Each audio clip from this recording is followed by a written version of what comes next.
नमस्कार, स्वागत है आप सभी का। मैं हूं प्रीति सिंह। 70 साल से ज्यादा समय से संगीत की साधना कर रहे पटियाला घराने के प्रोफेसर सोमदत्त बट्टू को इस साल पद्मश्री पुरस्कार से नवाजा गया है।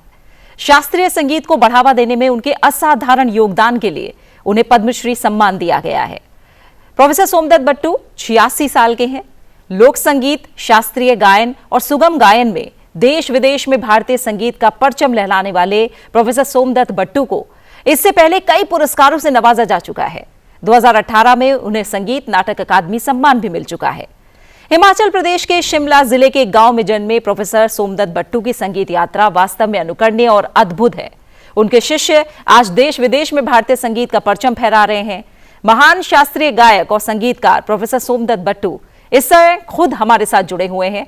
बहुत बहुत स्वागत है आपका प्रोफेसर सोमदत्त बट्टू जी। धन्यवाद आपका संसद टीवी के साथ जुड़ने के लिए। नमस्कार, बहुत बहुत आपका धन्यवाद, आपने मुझे आमंत्रित किया। प्रोफेसर बट्टू, बहुत से सम्मान आज तक आपको मिल चुके हैं, लेकिन पद्मश्री की एक अलग ही खुशी आपने महसूस की है।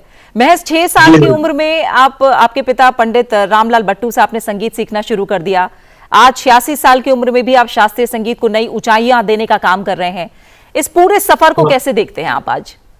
ऐसा है कि मैं पहले तो करेक्ट कर दूं, मैं इस वक्त 87 का हो चुका हूं और 88 में कदम रखने जा रहा हूं। जी, हमारी शुभकामनाएं। और सेकंडली है कि ये जो आपने बताया कि पद्मश्री का जो मुझे सम्मान मिला है, मैं इसके लिए सबसे पहले भारत सरकार और खास तौर पर हमारे तेजस्वी प्रधानमंत्री जी का शुक्रगुजार हूँ, जिन्होंने एक छोटे से गांव से उठा करके मुझे इस योग्य समझा कि मुझे ये पुरस्कार दिया जाए। तो मैं बहुत बहुत आभार प्रकट करता हूँ। और दूसरे ये है कि जैसे आपने कहा मेरी यात्रा, तो मैं 6 साल का था तो मेरे पिताजी भी संगीत से जुड़े हुए थे। वो शाम चौरासी घराना से ताल्लुक रखते थे और उन्होंने बाकायदा उन्हीं जनों से, उस्तादों से तालीम ली थी। तो जैसे मेरी आंख खुली, 6 साल का जैसे बच्चे को समझ आई, तो वो मेरे को ऐसा होता था कि सुबह मेरे को बोलते थे, गा करके ही जगाते थे। मतलब जैसे मैं सोया हुआ बच्चे को जगा रहे हैं तो वो मेरे को गा करके कहते थे कि बेटा उठो। तो वो एक एग्जाम्पल मैं आपको सुनाता हूँ कैसे वो बोलते थे। तनु गाफल जाग न आई, चिड़िया बोल हरिया, तनु गाफल जाग न आई, चिड़िया चूं चूं करन सुनाने, ए बोली कोई बिरला जाने, जिन प्रीत प्रभु संग लाई, चिड़िया बोल रिया, तनु गाफल जाग न आई। इस तरह से मेरे को जगाते थे। ऐसे मेरा सफर शुरू हुआ। उसके बाद फिर उन्होंने पिताजी ने जितनी देर सिखाया, और उसके बाद मुझे ग्वालियर घराने के हमारे यहाँ पंडित जी थे, नूर महल एक जगह है पंजाब में, मैं था उस वक्त जबकि बात मैं कर रहा हूँ। तो मेरा जन्म तो मैंने बताया कि हिमाचल के एक छोटे से गांव में हुआ था, पर मेरे पिताजी पंजाब में एक नकोदर जगह है, उस जगह पर अपना संगीत शिक्षण का कार्य करते थे। तो मैं वहीं पर उनके पास रहा और वहां पर हमारे शहर में एक नजदीक गांव से एक शहर से आया करते थे पंडित कुंजलाल शर्मा जी, जो थे ग्वालियर घराना के थे। और उन्होंने हमारे ग्वालियर घराना के प्रवर्तक समझी, जिन्होंने शुरू किया, पंडित विष्णु दिगंबर जी पुरस्कर साहब से उन्होंने तालीम ली थी। तो उनसे मेरा शुरुआत विधिवत, उन्होंने गंडाबंद जिसको कहते हैं, गुरु शिष्य परंपरा से मैंने सीखा। और आगे मैंने गुरु शिष्य परंपरा से ही बच्चों को सिखाया। तो मेरे उन्होंने सबसे पहले डंडा बांधा और गुरु शिष्य परंपरा से मुझे शुरू करवाया। पिताजी ने तो कराया था मुझे, पर उन्होंने अपने ढंग से ग्वालियर स्टाइल से शुरू कराया। तो फिर मैंने वो मतलब उनसे सीखा। फिर इसी दौरान हमारे वही शहर में प्रोफेसर करण सिंह चक्रवर्ती होते थे, वो पंजाब घराना से ताल्लुक रखते थे, उनसे भी सीखा। उन्होंने बहुत कुछ सिखाया हमें। मैं एक एग्जांपल के तौर पर जी पियावा मोर आए, पियावा मोर सब में लगाओ बजाओ रे जाओ, पियावा मोर आए, पियावा मामा दशा पिया मोर घर आए रे, सदा रंग गे मन बर माए आए, पियावा मोर आए, पियावा मोर सब में लगाओ बजाओ रे जाओ, पियावा मोर आ, पियावा मोर आ, पियावा मोर आए रे। तो इस तरह से थोड़ी थोड़ी जैसे मैं बड़ा होता गया, तो फिर मेरे ऐसी आत्मकथा मैं थोड़ी थोड़ी आपको बयान करते जा रहा हूं। तो मैं जैसे वहां पर नकोदर में 1953 तक मैंने मैट्रिक पास करी वहां स्कूल से। तो मेरा, क्योंकि मैं इस दौरान छोटे छोटे जलसों में हर जगह मैं गाना शुरू कर दिया था। छोटे छोटे होता हुआ हरिवल्लभ भी जाता था बच्चों के कार्यक्रम में। वहाँ हरिवल्लभ हमारे संगीत सम्मेलन होता है जलंधर में, उस जगह भी मैंने गाता था। गुरु जी के साथ जाते थे, हम पीछे बैठ के गाते थे। बिल्कुल प्रोफेसर बट्टू, आपने बहुत अच्छे से अपने सफर के बारे में बताया है, कैसे बचपन में आपकी जो सुबह होती थी वो भी संगीत के साथ होती थी और कैसे धीरे धीरे वो आप में रमता चला गया, परिवार में पूरा माहौल हमेशा संगीत में रहा। और उसके बाद अब हम जानते हैं कि आपने किस तरह से देश ही नहीं बल्कि विदेशों में जाकर जो भारतीय संगीत है, जो भारतीय कला है, उसका जादू बिखेरा है। आप भारतीय विदेश मंत्रालय के तहत Indian council for cultural relations के सदस्य भी रहे और जैसे मैंने कहा कि गायन कला का जादू बिखेरने के लिए कई देशों की यात्रा आपने की है। किस तरह से आपने एक लंबा दौर देखा है प्रोफेसर बट्टू, भारतीय संगीत को लेकर जो प्यार है किस तरह से विदेशों में आपने उसको महसूस किया? हाँ, मैं आपसे एक वाकया बयान करना चाहता हूँ कि मैं आईसीसीआर के थ्रू कई देशों में गया। एक अमेरिका की बात है कि मैं वहां पर गा रहा था, मेरी रिसाइटल चल रही थी, तो कुछ बाहर के विदेशी बैठे थे। वो कहने लगे साहब, हमें आपका मतलब I don't know the grammar और anything of your music, but we were lost in some other world.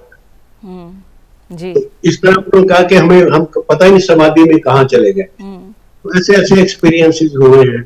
फिर एक बार ऐसा हुआ कि मैं पाकिस्तान भी गया, तो वहां पर एक प्रोग्राम देने में गा रहे थे, तो किसी ने कहा कि भाई आप गजलें तो हमारे यहाँ बहुत होती हैं, प्लीज आप कोई मीरा या कृष्ण का भजन सुनो। प्रोफेसर बट्टू, अगर मैं गलत नहीं हूँ 1994 की बात है ये?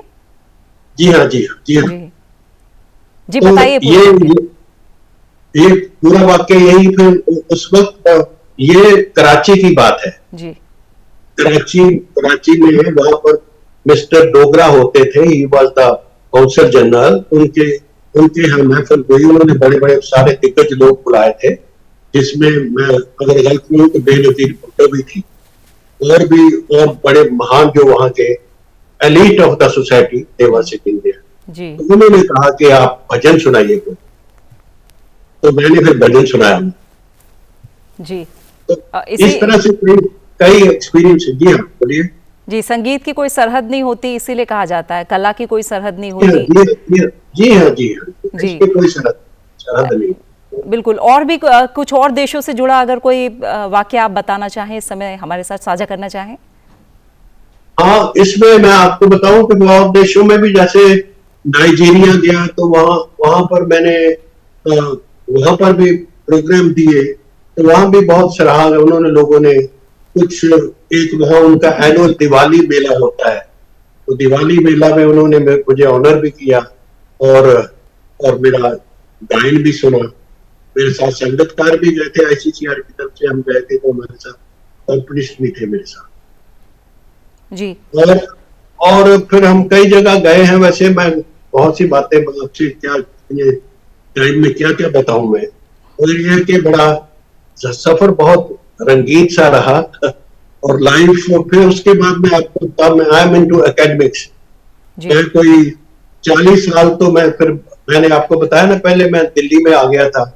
दिल्ली, वो वाकया बीच में रह गया मेरा कि मैं कैसे दिल्ली आया, वो आपको बताता हूँ मैं। जी।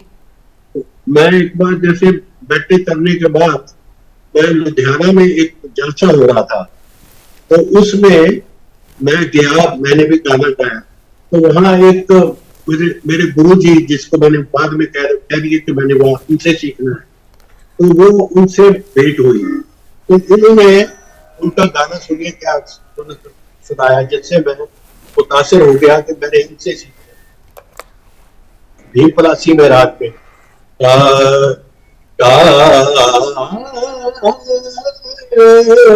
कर तुम सुंदर सुंदर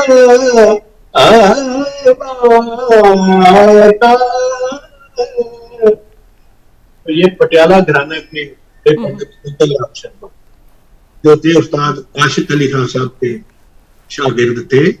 आशिक अली खान साहब वो थे जो अलिया फतू अली मोहम्मद फतेह अली जो खान साहब थे जी। उनके बेटे थे।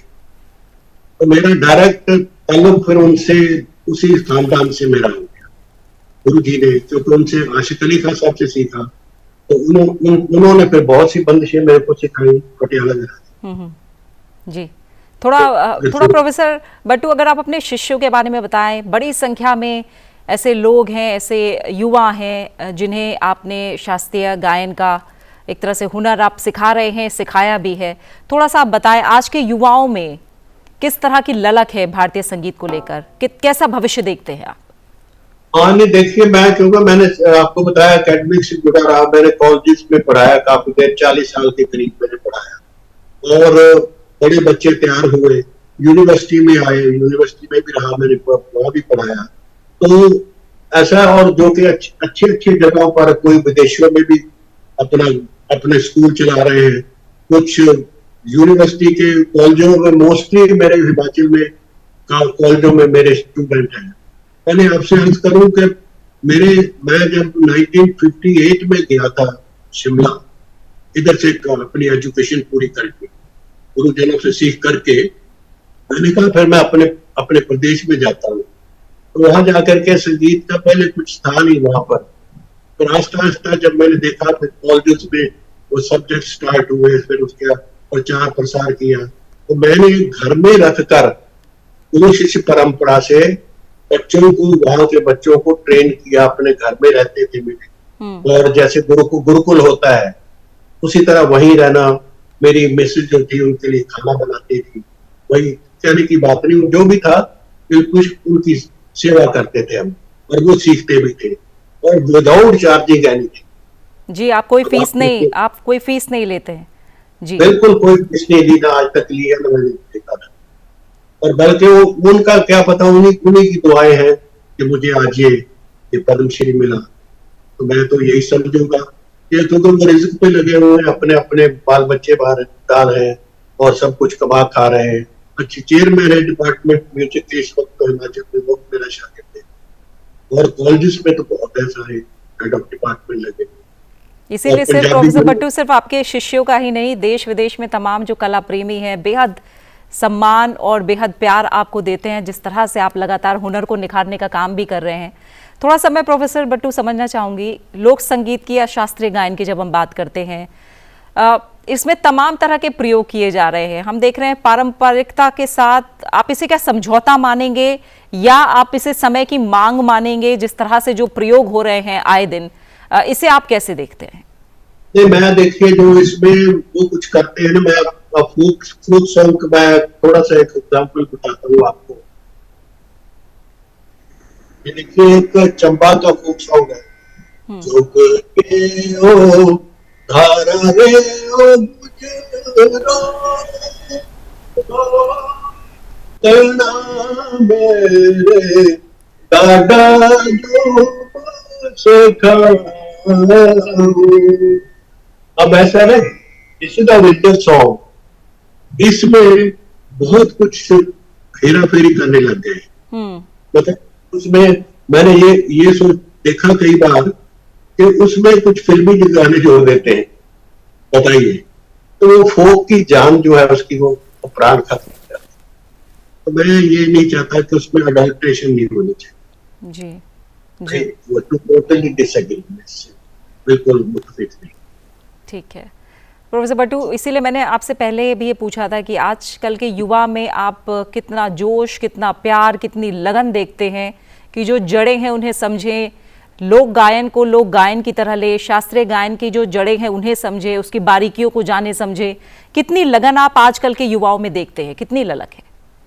ऐसा नहीं कि जिन लोगों ने, मैं आपसे पहले अर्ज किया कि जिनको सीखना है, जिनको लगन है या जिन्होंने इस कला में जाना है, तो वो तो देखिए इस गुरु शिष्य परंपरा के बिना, गुरु के बिना ध्यान नहीं आ सकता है जी। तो मेन तो यही है। बाकी कॉलेजेस में सब सब्जेक्ट है, यूनिवर्सिटी में सब्जेक्ट है, पीएचडी हो रही है, उसमें शोध हो रहे हैं बड़े बड़े, हमारे भारतवर्ष में सभी यूनिवर्सिटी में है।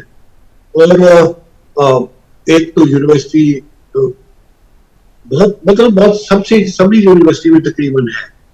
तो मुझे कुछ भविष्य तो अच्छा नजर आ रहा है। मैं समझता हूँ कि जो अच्छे बच्चे निकल रहे हैं, और कुछ प्रोत्साहन भी काफी गवर्नमेंट भी कर रही है। जैसे मिनिस्ट्री ऑफ कल्चर से उनको स्कॉलरशिप्स मिलते हैं, संगीत नाटक अकेडमी वाले भी देते हैं, और बहुत सी एनजीओ हैं, संस्थाएं हैं, वो भी स्कॉलरशिप देते हैं। और उससे गुरु शिष्य परंपरा से मैं तो यही आग्रह करूंगा कि अगर जिन्होंने अगर सीखना ही है तो गुरु के चरणों में बैठ कर किसी जी। प्रोफेसर बट्टू, आपने भी कई किताबें लिखी और आपका एक शिष्य आप ही के जीवन पर पीएचडी भी कर रहे हैं, थोड़ा इसके बारे में बताइए। हाँ, एक कर रहा है, लगभग कर रहा है। ठीक है। मैं थोड़ा चाहूंगी, आप किस तरह का मैसेज आज देना चाहेंगे? जो नए लोक गायक हैं उनको आप किस तरह का मैसेज देना चाहेंगे? सभी चाहते हैं वो संगीत सीखें, जाने, लेकिन सफलता भी मिले, उनका भी नाम हो, ये भी कहीं ना कहीं लालसा मन में है। किस तरह का मैसेज आपकी तरफ से, क्या संदेश? इसके लिए मैं यही आपसे बात पहले अर्ज किया कि भी वो किसी अपने गुरु का पल्ला पकड़ ले और पहले बैठ करके, फिर कोई इसमें शॉर्टकट नहीं, उसके लिए आपको डिवोट करना पड़ेगा, अपने आप को मारना पड़ेगा, बैठना पड़ेगा, साधना करनी पड़ेगी। हर आदमी ये चाहता है कि मैं एकदम से ऊपर चढ़ जाऊं या मेरे को हाई लेवल पे चले जाऊं, ये बड़ा मुश्किल है। क्योंकि मैंने जिंदगी में देखा है कि बहुत सी कठिनाइयों से हमें सीखने के लिए, जैसे सीखा है हमने गुरुओं के पास जा करके, हमें मालूम है। क्योंकि मैं बताता हूँ कि मैं दिल्ली में था तो 15-20 किलोमीटर साइकिल चला के जाता था गुरु के पास, और कई बार नहीं मूड हुआ तो नहीं मिलते ही नहीं थे। तो इस तरह से खैर कहने की बात यह है कि भाई उनको लगन चाहिए, समझे, लगन से जो भी करना है लगन से करें और मेहनत करें और अच्छे गुरु के पास जाए और अच्छे सज्जन अपने आपको आचार विचार शुद्ध रखे, अभी जाकर के ये विद्या, ये ब्रह्म विद्या है, नादम ब्रह्म नाद विद्या है। इसके लिए बहुत बहुत अच्छा शुभ, अपना अच्छा आचार विचार अच्छे रखें। प्रोफेसर बट्टू, आपको हम इजाजत दें, आप हमें इजाजत दें, इससे पहले कुछ और आप सुना कर जाएं हमें।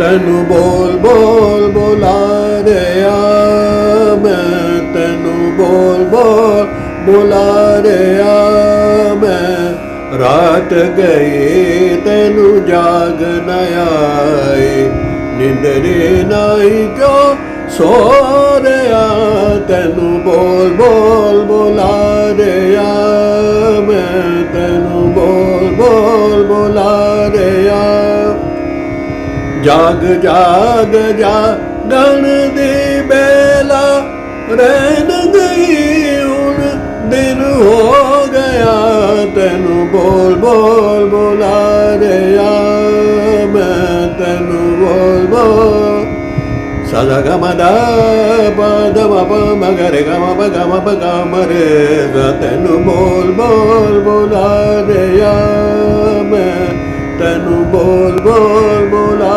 रहा। आपको खुद सुनना, इस तरह से लाइव सुनना, और जैसा आपने शुरू में भी कहा था कि 87 साल की उम्र आप पूरी कर चुके हैं, 88वें में प्रवेश आप कर चुके हैं, और उम्र के इस पड़ाव में भी आप संगीत की सेवा जारी रखे हुए हैं। संगीत प्रेमियों को लगातार आपका सानिध्य मिलता रहे। आप संसद टीवी के साथ जुड़े, बहुत बहुत शुक्रिया आपका प्रोफेसर बट्टू। बहुत बहुत धन्यवाद आपका बहुत बहुत धन्यवाद संसद टीवी का। और इस खास पेशकश में फिलहाल इतना ही। आप बने रहिए संसद टीवी के साथ। नमस्कार।